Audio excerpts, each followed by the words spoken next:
The string of cold, wet days ahead is raising concern with one of the state's biggest industries. Beef cattle remains a big chunk of the agriculture economy in Tennessee. And 10 News reporter Rachel Wittel joins us with more on what tops the list of worries for farmers and ranchers. Rachel?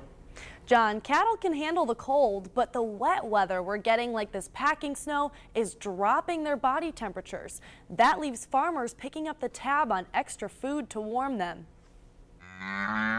This is an unusual year. A cold and wet spring followed by an intensified winter. It's been a whole lot muddier, and we've had a lot of rain and we've had snow, and it's created a problem from that standpoint. Challenging farmers like Doug Dawkins to get their cattle to market. The producers were not able to get them to market because of the mud. They couldn't get to them, they couldn't load them, and etc.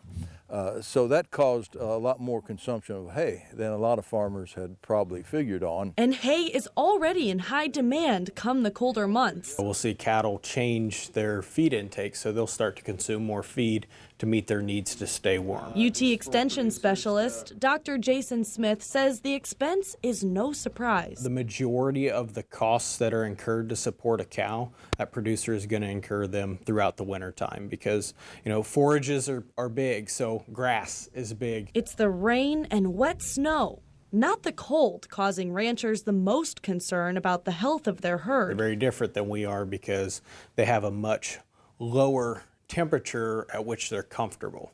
So at 32, 34 degrees Fahrenheit, as long as they're not wet, they're still comfortable, whereas we'd be pretty cold. But Dawkins says complaining won't solve anything. You have to play the hand that's dealt you, and there's not much we can do about the weather.